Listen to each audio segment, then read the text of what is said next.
take it out on me and my mom and my brothers and my sister. What? Take it out. He used to, his anger, he would take it out on us. You understand what that means? His frustration. He was frustrated with what happened to him, so he was abusive to us. Okay. ចឹងដោយសារតែគាត់មួម៉ៅក្តៅក្រហាយនៅពេលដែលគាត់ជាប់គុកគេធ្វើបាបគាត់ត្រឡប់មកផ្ទះវិញគឺឪពុករបស់គាត់នឹងតែងតែប្រើអំពើហិង្សារំលោភបំពានមកលើគ្រួសាររបស់គាត់មានម្ដាយរបស់គាត់មានប្អូនឬក៏បងរបស់គាត់ហ្នឹង So I grew up in a very abusive home with an abusive father. ខ្ញុំរស់នៅក្នុងផ្ទះមួយដែលមានឪពុកជាមនុស្សរំលោភបំពានឬក៏ហៅថាប្រើអំពើហិង្សា And I thought that God didn't love me or didn't care about me and that he was punishing me. ពេលនោះហើយដែលខ្ញុំគិតថាព្រះទ្រង់គឺជាអ្នកដែលដាក់ទោសមកលើខ្ញុំព្រះអត់ស្រឡាញ់ខ្ញុំ So I grew up with a lot of hurts and a lot of pain on the inside and I was very angry myself. ខ្ញុំបានធំធាត់ឡើងដោយជីវិតមួយមានការឈឺចាប់នៅក្នុងជីវិតរបស់ខ្ញុំអសាប់ស្អីនឹងច្រើនដល់ហើយ Yes, I know they keep getting Pastor West too. And so I didn't know about Jesus and I didn't know about the love of God. ពេលនោះគាត់អត់ស្គាល់ព្រះយេស៊ូវគាត់អត់ស្គាល់សេចក្តីស្រឡាញ់របស់ព្រះទេ You have to understand this, that everything that Jesus went through, he went through because he loved you. ចឹងត្រូវចាំថាគ្រប់ទាំងកិច្ចការទាំងឡាយណាដែលព្រះយេស៊ូវទ្រង់ឆ្លងកាត់ទាំងទុក្ខលំបាកទាំងឡាយដែលព្រះយេស៊ូវឆ្លងកាត់ហ្នឹងមិនសុកព្រះយេស៊ូវមកធ្វើទេតែដោយសារតែព្រះអង្គស្រឡាញ់យើងទាំងអស់គ្នា You have to understand that you are very important to God. យើងត្រូវដឹងថាអ្នកទាំងអស់គ្នាមានសារៈសំខាន់ចំពោះព្រះ Maybe you've heard the story about Jesus, how he was beaten and how he was hung on a cross. ប្រហែលជាយើងធ្លាប់ឮហើយអំពីរឿងព្រះយេស៊ូវត្រូវគេវាយត្រូវគេឆ្កាង He went through many painful things for you and for me. ព្រះយេស៊ូវឆ្លងកាត់ការឈឺចាប់ជាច្រើនសម្រាប់យើងទាំងអស់គ្នា But he did it because he loves us. ចឹងអ្វីទាំងអស់ដែលព្រះអង្គធ្វើនឹងព្រោះតែព្រះអង្គស្រឡាញ់យើងទាំងអស់គ្នា So when I was a little girl, I didn't know about the love of God. I thought God was mad at me. កាលពីខ្ញុំនៅពីកុមារភាពនោះខ្ញុំអត់ទទួលបានសេចក្តីស្រឡាញ់របស់ព្រះទេហើយខ្ញុំគិតថាព្រះនឹងលេងសើចជាមួយជីវិតរបស់ខ្ញុំ And I thought he didn't care about me. ហើយខ្ញុំបានគិតថាព្រះអង្គមិនដែលខ្វល់ពីខ្ញុំទេ But when I was 20 years old, a lady at my work told me about Jesus. រហូតដល់ខ្ញុំមានអាយុ20ឆ្នាំមាននារីម្នាក់ឬក៏ស្ត្រីម្នាក់ដែលនៅកន្លែងការងាររបស់ខ្ញុំហ្នឹងប្រាប់ខ្ញុំអំពីព្រះយេស៊ូវ And she told me about the love of God. ហើយប្រាប់ខ្ញុំអំពីសេចក្តីស្រឡាញ់របស់ព្រះ And so that day I prayed and I repented of my sin and asked Jesus into my heart. ចឹងនៅថ្ងៃនោះពេលដែលគាត់ស្ដាប់ឮពីស្ត្រីនោះគាត់ភ្លាមហ្នឹងក៏បានទទួលជឿលើព្រះយេស៊ូវគ្រីស្ទ So this is what I want you to know. នេះជាអ្វីដែលខ្ញុំចង់ឲ្យទាំងអស់គ្នាបានដឹង Because when I was your age, nobody told me. ព្រោះកាលពីគាត់នៅវ័យប្រប៉ុណ្ណយើងហ្នឹងអត់ដែលមានពីណាមកប្រាប់គាត់អំពីព្រះយេស៊ូវទេ So that's why I'm here, because I want you to know. ហេតុផលនេះហើយបានជាគាត់មកដល់ហ្នឹងថ្ងៃហ្នឹងព្រោះគាត់ចង់ឲ្យពួកយើងទាំងអស់គ្នាបានស្គាល់ពីព្រះយេស៊ូវដោយលោកគ្រូបាននិយាយខាងដើមអញ្ចឹង You were born with a purpose. យើងកើតមកលើផែនដីនេះមិនមែនរឿងចៃដន្យទេយើងកើតមកសុទ្ធតែមានបំណងជាក់លាក់ God has a plan for your life. ព្រះមានផែនការសម្រាប់ជីវិតយើងទាំងអស់គ្នា The Bible says it's a plan for good and not for harm. ផែនការដែលព្រះអង្គមានសម្រាប់យើងគឺជាផែនការឲ្យយើងរីកចម្រុងចម្រើនមិនមែនឲ្យយើងរងការឈឺចាប់ទេ God wants to give you a future and a hope. ព្រះចង់ផ្ដល់សេចក្តីសង្ឃឹមដល់យើងហើយឲ្យយើងមានអនាគតភ្លឺស្វាង Many young people struggle and wonder, why am I here? What was I born for? មានយុវជនឬក៏យុវនារីឬក៏ក្មេងវ័យចំទង់ជាច្រើនគាត់ឆ្ងល់ថាហើយគាត់មានន័យថាគាត់ព្យាយាមស្វែងយល់ថាហេតុអីបានជាគាត់ត្រូវកើតមកលើផែនដីនេះ Maybe you have felt that yourself. ប្រហែលជាពួកយើងមួយចំនួនអាចគិតដូចគ្នាអញ្ចឹងថាហេតុអីបានខ្ញុំកើតមកលើផែនដីនេះ But the Bible is very clear that God created us for a reason. ប៉ុន្តែព្រះគម្ពីរបានប្រាប់យើងយ៉ាងច្បាស់ថាព្រះបង្កើតយើងម្នាក់មកសិតតែមានហេតុផលច្បាស់លាស់ See, when I was growing up in a very poor house, I didn't know that God had a plan for me to go to the nations. ចឹងកាលពីខ្ញុំកើតនៅក្នុងគ្រួសារដ៏ក្រីក្រខ្ញុំអត់ដឹងថាព្រះមានផែនការអីសម្រាប់ជីវិតខ្ញុំថាអត់ដឹងថាព្រះមានផែនការឲ្យខ្ញុំចេញទៅ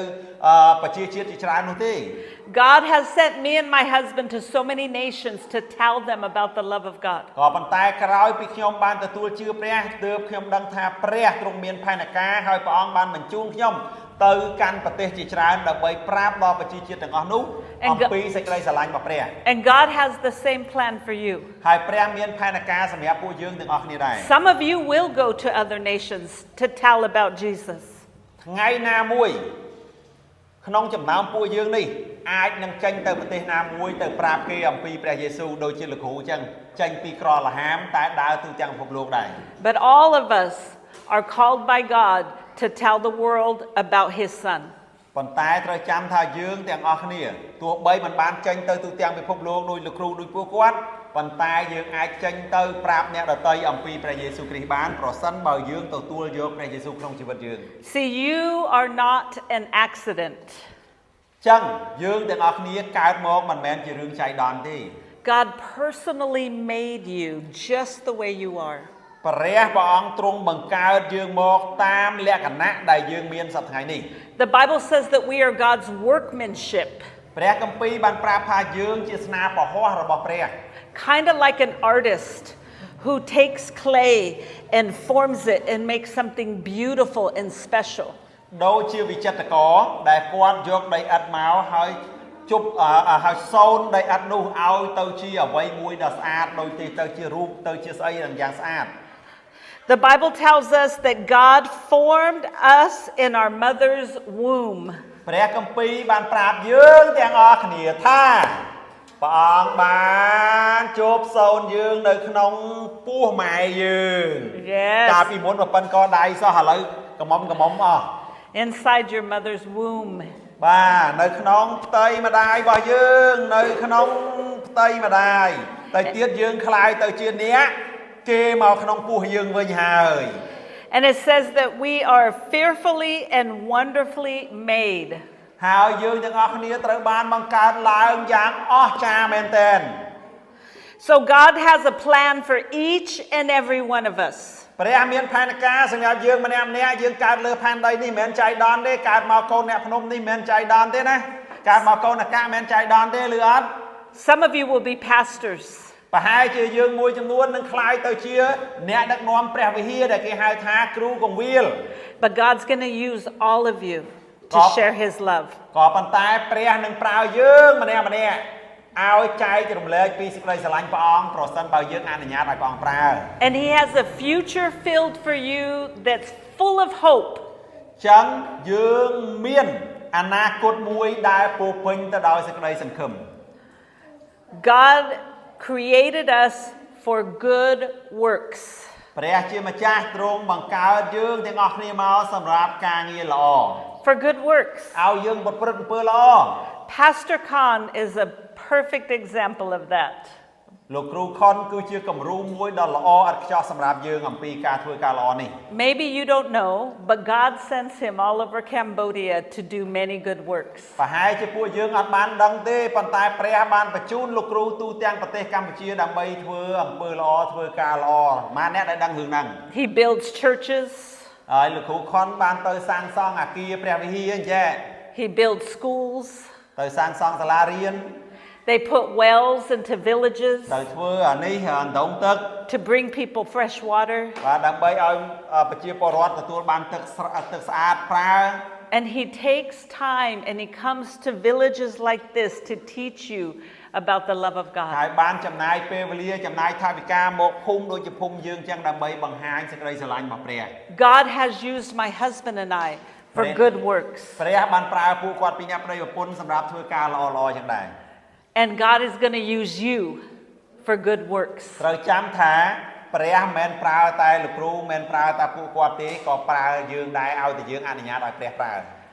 I've been in Cambodia so many times I lost count. អញ្ចឹងគាត់ បានមកប្រទេសកម្ពុជាច្រើនលើកច្រើនសារហើយ But I know this about the Cambodian people. នេះគឺខ្ញុំស្អីគេ I know this about the Cambodian people. ខ្ញុំដឹងថានេះគឺសម្រាប់អំពីប្រជាជនកម្ពុជា The Cambodian people are very kind. ប្រជាជនកម្ពុជាសុទ្ធតែជាមនុស្សចិត្តល្អ The Cambodian people are very tender-hearted. មនុស្សប្រជាជនកម្ពុជាសុទ្ធតែមានដួងចិត្តស្រទន់ And the Cambodian people are very thankful when you do something for them. ហើយប្រជាជនកម្ពុជាគឺជាមនុស្សដែលចូលចិត្តដឹងគុណនៅពេលដែលយើងធ្វើអីមួយដល់គេ See, my husband and I, we love the Cambodian people so អ much. ញ្ចឹងពួកគាត់ពីអ្នកប្តីប្រពន្ធគឺស្រឡាញ់ប្រជាជនកម្ពុជាខ្លាំងណាស់ You're a great people. អ្នកទាំងអស់គ្នាគឺជាមនុស្សដ៏អស្ចារ្យ I'm going to stand up my foot, okay? So you were created for good works. ចឹងយើងទាំងអស់គ្នាត្រូវបានព្រះជាម្ចាស់បង្កើតមកដើម្បីឲ្យយើងធ្វើអំពើល្អអាមែន Amen. Amen. This is Ephesians chapter 2. It says, "For we are his workmanship, ចឹងនៅក្នុងកាពីអេផេសូចំពុក created in Christ Jesus for good works." គាត់អត់បានប្រាប់ទេតែលោកគ្រូចេះខកាពីហ្នឹងកាពីអេផេសូចំពុក 2 ខ 10 បានប្រាប់ថាម៉េចយើងទាំងអស់គ្នាគឺជាស្នាព្រះហស្ថរបស់ព្រះដែលបានបង្កើតមកសម្រាប់ឲ្យយើងប្រព្រឹត្តការល្អ which God prepared beforehand so we would walk in them. ដែលព្រះជាម្ចាស់ទ្រង់បានរៀបចំសម្រាប់យើងដើម្បីឲ្យយើងទាំងអស់គ្នាបានធ្វើ You are God's workmanship, meaning he designed every one of you with care. យើងទាំងអស់គ្នាគឺជាស្នាព្រះហស្ថដ៏ល្អរបស់ព្រះដែលព្រះបានបង្កើតយើងមកសម្រាប់ធ្វើកិច្ចការធ្វើអំពើល្អនោះ He has prepared things for you to accomplish in your life. ព្រះអង្គបានរៀបចំកិច្ចការល្អដើម្បីឲ្យយើងសម្រេចបាននៅក្នុងជីវិតរបស់យើង Acts of kindness, បាទការល្អឧទាហរណ៍ដូចជាសប្បុរសធម៌ and acts of faith សេចក្តីជំនឿ that will make a difference in the world. ដើម្បីឲ្យយើងអាចធ្វើឲ្យពិភពលោកនេះមានការផ្លាស់ប្រែ Number 4, your purpose is to honor God. អញ្ចឹងគោលបំណងដែលព្រះបង្កើតយើងមកគឺដើម្បីឲ្យយើងថ្វាយសរសើរតម្កើងដល់ព្រះ My purpose is to honor God. គោលបំណងរបស់ខ្ញុំគឺសរសើរតម្កើងព្រះ Every good work that I do and my husband and Pastor Khan, it brings honor to God. អញ្ចឹងរាល់ទាំងទង្វើល្អដែលពួកយើងបានធ្វើទាំងគាត់ទាំងលោកគ្រូធ្វើគឺដើម្បីផ្ដល់កិត្តិនាមដល់ព្រះ Because God is a good God. ព្រោះព្រះរបស់យើងគឺជាព្រះដែលល្អ He's a kind and a loving God. ព្រះអង្គជាព្រះដែលមានចិត្តសប្បុរសហើយជាព្រះដែល So when our lives honor God, everybody watching sees that God is good. អញ្ចឹងនៅពេលដែលជីវិតរបស់យើងម្នាក់ៗល្អអញ្ចឹងគ្រប់គ្នានឹងមើលមកឃើញថាព្រះរបស់យើងល្អ So our life's purpose isn't about having a career or having great success. It's about living a life that honors God. ចឹងហើយបានជីវិតយើងម្នាក់ៗព្រះអង្គបង្កើតមកដើម្បីឲ្យយើងមានការងារល្អការប្រព្រឹត្តអំពើល្អគឺក្នុងគោលបំណងដើម្បីថ្វាយកិត្តិនាមដល់ព្រះ So whatever you do in sports or in school or with your friends, make sure you do it to honor God. ចឹងគ្រប់ទាំងការងារទាំងឡាយដែលយើងធ្វើមិនថាយើងនៅសាលាមិនថាយើងលេងកីឡាមិនថាយើងធ្វើការងារជាមន្ត្រីរាជការធ្វើការក្រុមហ៊ុនធ្វើការអង្គការកន្លែងណាដែលយើងធ្វើអ្វីដែលយើងធ្វើសូមឲ្យយើងធ្វើដោយការថ្វាយកិត្តិនាមដល់ព្រះ We are called to be lights to the world. ព្រះហៅយើងទាំងអស់គ្នាមកឲ្យយើងធ្វើជាពន្លឺដល់លោកី Matthew chapter 5 verse 14. You are a light of the world. នៅក្នុងកាពីម៉ាថាយចំពុក5ខ14បានប្រាប់ថាយើងទាំងអស់គ្នាជាពន្លឺនៃលោកី A city that is set on a hill cannot be hidden. ចឹងទីក្រុងទាំងឡាយណាដែលនៅលើភ្នំមិនលាក់កំបាំងឡើយ Let your light so shine before men. សូមឲ្យពន្លឺរបស់យើងទាំងអស់គ្នាបានភ្លឺដល់មនុស្សទាំងឡាយ That they may see your good works and glorify God in heaven. ដើម្បីឲ្យគេបានឃើញការងារល្អដែលយើងធ្វើហើយពេលនោះហើយយើងនឹងពន្លឺរបស់យើងនឹងភ្លឺពីឋានសួគ៌មក Amen. Amen. Amen. So God So So God placed you right where you are to be a light of His goodness and His love. ចឹងព្រះអង្គដាក់យើងនៅតាណាព្រះអង្គចង់ឲ្យយើងបានបង្ហាញបញ្ចេញនៅពន្លឺរបស់យើងនៅទីនោះអំពីការល្អទាំងឡាយដែលយើងធ្វើ So if you're at school or you're at home, you show the love of God. មិនថាយើងនៅសាលារៀនមិនថាយើងនៅផ្ទះមិនថាយើងនៅកន្លែងការងារកន្លែងណាដែលយើងនៅ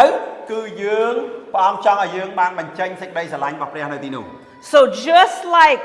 I'm living out my purpose and Pastor Khan and my husband are living out our purpose, you too live out your purpose. បាទដូចជាលោកគ្រូដូចជាគាត់ដូចជាប្តីគាត់យើងរស់នៅតាមគោលបំណងរបស់យើងអញ្ចឹងសូមឲ្យយើងទាំងអស់គ្នាក្មួយៗទាំងអស់គ្នាបានរស់នៅតាមគោលបំណងដែលព្រះមានសម្រាប់ជីវិតយើងផងដែរកុំឲ្យរស់នៅគិតតែពីខ្លួនឯងតែសូមឲ្យយើងគិតអំពីអ្នកដទៃដូចគ្នាកាលណាដែលយើងចេះរស់នៅគិតដល់អ្នកដទៃព្រះនឹងប្រទានពរយើងនឹងប្រើយើង God made you very special. ព្រះបង្កើតយើងមកពិសេសណាស់ And He wants you to share His love with everybody you come near. ចឹងព្រះអង្គចង់ឲ្យយើងម្នាក់ៗនេះទៅបង្ហាញសេចក្តីស្រឡាញ់របស់ព្រះអង្គទៅដល់អ្នកណាដែលនៅជិតខ្លួនយើង But you need to be sure ប៉ុន្តែយើងត្រូវតែប្រកាស that you love Him. ថាយើងនេះស្រឡាញ់ព្រះអង្គដែរ See, He loved us first, so we love Him back. ចឹងត្រូវដឹងថាព្រះអង្គស្រឡាញ់យើងដោយថាព្រះអង្គស្រឡាញ់យើងដូចប្តីប្រពន្ធអញ្ចឹងណាបើប្តីស្រឡាញ់ប្រពន្ធប្រពន្ធត្រូវស្រឡាញ់ប្តីមិនមែនប្តីខំប្រឹងស្រឡាញ់ប្រពន្ធវ៉ែវទេអញ្ចឹងបើព្រះស្រឡាញ់យើងត្រូវស្រឡាញ់ព្រះវិញអាមែនអត់ Amen. ប៉ាម៉ាក់ស្រឡាញ់យើងត្រូវស្រឡាញ់ប៉ាម៉ាក់វិញមែនអត់ណាងតែដៃមួយអាមែន Amen. Amen. Everything I do, everything my husband does, we do because we love God and we love people. ចឹងគ្រប់កិច្ចការទាំងអស់ដែលពួកយើងធ្វើព្រោះតែយើងស្រឡាញ់ព្រះហើយក៏យើងស្រឡាញ់មនុស្សម្នាទាំងឡាយដែរ Amen. Amen. And everything Pastor Khan does, he does because he loves God and he loves Cambodians. ចឹងអ្វីដែលលោកគ្រូខុនធ្វើពីព្រោះតែលោកគ្រូខុនស្រឡាញ់ព្រះហើយក៏ស្រឡាញ់ប្រទេសកម្ពុជាដែរចឹងហើយបានមួយថ្ងៃមួយសប្តាហ៍ទៅមួយសប្តាហ៍លោកគ្រូអត់ដែលបាននៅផ្ទះស្រួលទេអាទិត្យនេះទៅខេត្តនេះអាទិត្យនេះទៅខេត្តនោះអាទិត្យនេះអាទិត្យក្រោយថ្ងៃ17អាទិត្យក្រោយដល់ថ្ងៃ17ទេអាទិត្យក្រោយមួយទៀត17 18 19ទៅខេត្តកំពង់ស្ពឺទៅប្រគល់ដណ្ដង15ដល់អាទិត្យក្រោយមួយទៀតទៅប្រគល់ដណ្ដងនៅសៀមរាបនៅថ្ងៃ20ប្រហែលទេ20ជាងមិនបាត់ហើយអញ្ចឹងអត់នៅផ្ទះទេដើររហូតចុះឡើងម្ដងនេះទៀតណាចង់អញ្ចឹងអត់ចង់ធ្វើអញ្ចឹងអត់ចង់ឲ្យព្រះប្រើអញ្ចឹងអត់បើចង់ឲ្យព្រះប្រើអញ្ចឹងកុំគិតតែពីខ្លួនឯងយើងត្រូវគិតដល់អ្នកដទៃផងណាបើគិតតែពីខ្លួនឯងអត់បានដើរអញ្ចឹងទេបានតែដើរលេងទេតែអត់បានដើរធ្វើការល្អទេតើអត់ញ៉េអៀម Amen. Amen. So one last thing. Okay, the decisions you make today, the decisions you make while you're young will affect your future. អញ្ចឹងការសម្រេចចិត្តកាលដែលយើងនៅក្មេងនៅឡើយនេះគឺវានឹងមានឥទ្ធិពលទៅដល់អនាគតរបស់យើងអញ្ចឹងពេលហ្នឹងយើងសម្រេចចិត្តពេលហ្នឹងវានឹងមានឥទ្ធិពលទៅដល់អនាគត You need to live pure. យើងត្រូវរស់នៅក្នុងជីវិតបរិសុទ្ធ We need to live honestly. យើងត្រូវតែរស់នៅដោយភាពស្មោះត្រង់ We need to live for God according to the Bible. យើងត្រូវតែរស់នៅដើម្បីព្រះជាម្ចាស់ដោយយោងទៅតាមព្រះគម្ពីរ Amen. អាមែនតែដៃមួយ Amen. And you need to give God your whole life. យើងត្រូវថ្វាយជីវិតរបស់យើងទៅចំពោះព្រះទាំងស្រុង A poor Mexican girl in California, I had no idea what God had planned for me, but I gave him my life and he's done so much for me. ជានារីឬក៏កុមារជនជាតិមេស៊ីកូដែលរស់នៅក្នុងប្រទេសអាមេរិកនៅក្នុងរដ្ឋកាលីហ្វ័រញ៉ាអត់ដឹងថាខ្លួនឯងធ្វើអីសោះកាលពីមុនមក And he'll do the same thing for you. ប៉ុន្តែព្រះបានប្រើគាត់ទូទាំងពិភពលោកដូច្នេះព្រះក៏នឹងប្រើយើងទាំងអស់គ្នាដូចគ្នា And then there's this two more things I want you to remember. The Bible tells us that every good and perfect gift comes down from heaven, from the Father of lights, in whom there is no variance or shadow of turning. And I'll explain it. Go ahead. Every good and perfect gift. Yeah, but the last point I don't know the word. I can just say it's. I just say the first word so. Okay. ចឹងមានន័យថារាល់ទាំងអំណោយឬក៏សេចក្តីល្អៗទាំងឡាយណាដែលមកពីឋានសួគ៌មកគឺមកពីព្រះ That means everything good in your life is from God. ចឹងត្រូវចាំថារាល់ទាំងការល្អទាំងឡាយណាដែលកើតឡើងនៅក្នុងជីវិតរបស់យើងគឺការទាំងនោះគឺមកពីព្រះ And everything good that's going to happen in your future is from God. ចឹងអ្វីដែលល្អនឹងកើតឡើងសម្រាប់ជីវិតរបស់យើងនៅថ្ងៃខាងមុខគឺមកពីព្រះតាស៊ី God does not do anything bad in your life. ព្រះមិនដែលធ្វើការអាក្រក់ណានៅក្នុងជីវិតរបស់យើងទេ Amen. Amen. Amen. Amen. And then this is my very, very last thing. ឥឡូវចាំមកចុងក្រោយ I want to give you motherly advice. ឥឡូវខ្ញុំផ្ដល់ជាការឲ្យដំបូន្មានក្នុងនាមជាម្ដាយ I'm a mother. ខ្ញុំជាម្ដាយ And raising children is very important to me. ការដែលចិញ្ចឹមបីបាច់ថែរក្សាកូនគឺសំខាន់ណាស់សម្រាប់ខ្ញុំ So I'm going to give you advice as if I'm your mother. ឥឡូវខ្ញុំផ្ដល់ការឲ្យដំបូន្មានដល់ពួកយើងក្នុងនាមខ្ញុំជាម្ដាយម្នាក់ When you decide, the person you decide to marry, you look for this one thing. Okay. This one thing. ស្រីសិតតែស្រីទាំងអស់នេះណាចឹងអត់មានប្រុសៗណាអូមានមួយនោះឥឡូវនិយាយស្រីចោះកំឡោះទាំងឡាយណាដែលយើងប្រាថ្នាចង់រៀបការជាមួយសូមសម្លឹងមើលរឿងមួយ You only marry someone that loves Jesus first and loves you second. គឺជាបរិសុទ្ធទាំងឡាយណាដែលស្រឡាញ់ព្រះយេស៊ូវជាទី1ហើយស្រឡាញ់យើងបន្ទាប់មកទៀត So how do you know? តើយើងដឹងយ៉ាងម៉េចបាន God, do I marry this person? ធ្វើម៉េចឲ្យដឹងថាអូព្រះខ្ញុំរៀបការជាមួយបរិសុទ្ធនេះ When you get older. នៅពេលដែលយើងរៀងមានវ័យចំណាស់បន្តិចទៅ And so this is how you know. នេះជារបៀបដែលយើងអាចដឹងបាន Does he live his life in a way where he loves Jesus so much? He loves Jesus first and then he loves you second. That's who you marry. ចឹងគឺជាកំឡោះទាំងឡាយណាដែលស្រឡាញ់ព្រះយេស៊ូវហើយបន្ទាប់មកស្រឡាញ់យើង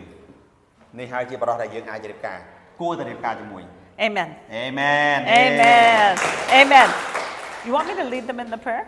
Okay. Oh, stand to your feet. ឥឡូវគាត់អធិដ្ឋានដល់យើងមួយតោះងើបឈរឡើងគាត់អធិដ្ឋានដល់យើងមួយ I want you to lift your hands to heaven. ឥឡូវតោះយើងលើកដៃទាំងអស់គ្នា Because that's where your help comes from. បាទនោះគឺជាជំនួយដែលមកពីព្រះ And I want you to say this prayer out loud. ឥឡូវគាត់ចង់ឲ្យយើងថាតាមគាត់ឲ្យខ្លាំងៗទាំងអស់គ្នា But I want you to mean it with all your heart. ហើយសូមឲ្យថានេះចេញពីចិត្តរបស់យើង Say, Dear Lord Jesus. សូមនិយាយថាអោព្រះយេស៊ូវជាទីស្រឡាញ់អើយ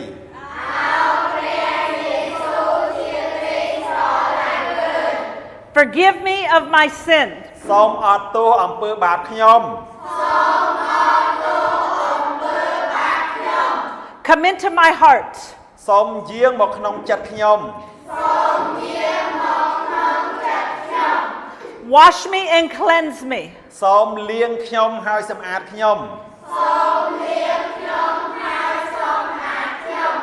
Set me free. សូមដោះខ្ញុំឲ្យមានសេរីភាព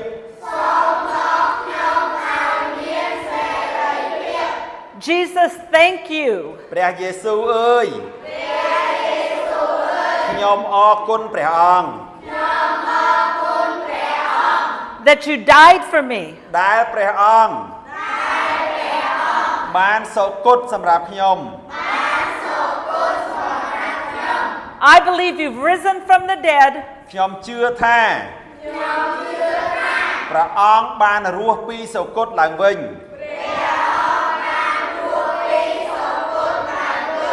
and you're coming back again for me. ហើយខ្ញុំជឿថា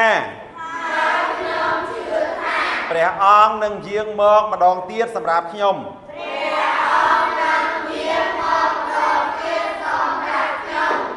Fill me with the Holy Spirit. សូមបំពេញខ្ញុំដោយព្រះវិញ្ញាណបរិសុទ្ធ Give me a passion for the lost. សូមឲ្យខ្ញុំ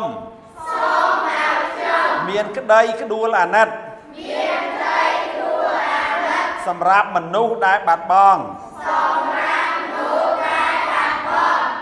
And a hunger, give me a hunger for the things of God.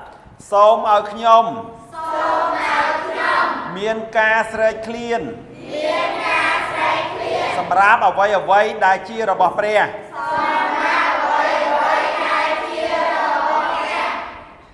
Amen. Amen. Amen. Yeah.